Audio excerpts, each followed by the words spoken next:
అంబేద్కర్ కోనసీమ జిల్లా కొత్తపేట వాస్తవ్యులు స్వర్గీయ ఎల్ల నాగూర్ మాస్టర్ గారు కుమారుడు హైదరాబాద్ వివిఈ ఎలక్ట్రానిక్స్ అధినేత కీర్తిశేషులు ఎల్ల నారాయణ కుమారుడు ఇల్లా వినోద్ కుమార్ కొత్తపేట ప్రభుత్వ బాలికల వసతి గృహంలో చదువుకొనుచున్న విద్యార్థినులకు ఈరోజు నోట్ల పుస్తకాలను వారి చిన్నాన్న ఇల్లా విక్రమరావు మెట్రో టీవీ జిల్లా ఇన్ఛార్జ్ చేతుల మీదుగా 100 మంది బాలికలకు పంపిణీ చేశారు. ఈ కార్యక్రమంలో బాలికల వసతి గృహం వార్డెన్ హేమలత, బాలుర వసతి గృహం వార్డెన్ పవన్ కుమార్, నామాడి రాజేంద్ర ప్రసాద్, గొల్లపల్లి సూర్యబాబులు పాల్గొన్నారు.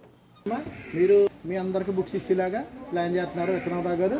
అమ్మా జూలై నెలలో మీకు అందరికి ఇస్తారు. మీరు బాగా చదువుకోవాలి. 10th క్లాస్ వాళ్ళు అందరూ పాస్ అవ్వాలి. నాగూర్ మాస్టర్ గారు హై స్కూల్లో చెప్పేవారు, ఎలిమెంటరీ స్కూల్లో చెప్పేవారు. అబ్బాయి గారు ఏంటంటే నారాయణరావు గారు, అలాగే విక్రమరావు గారు ఇద్దరు అనమాట. నారాయణరావు గారు ప్రతి సంవత్సరం హైదరాబాద్లో ఆ పక్కనున్న స్కూళ్ళకి అన్నింటికి కూడా బుక్స్ ఇస్తూ ఉండేవారు. అప్పుడు విక్రమరావు గారు ఏం చెప్పారంటే, అన్న ఇక్కడే కాదు మన నాన్నగారు మన కొత్తపేటలో పుట్టి పెరిగా మనం అందరూ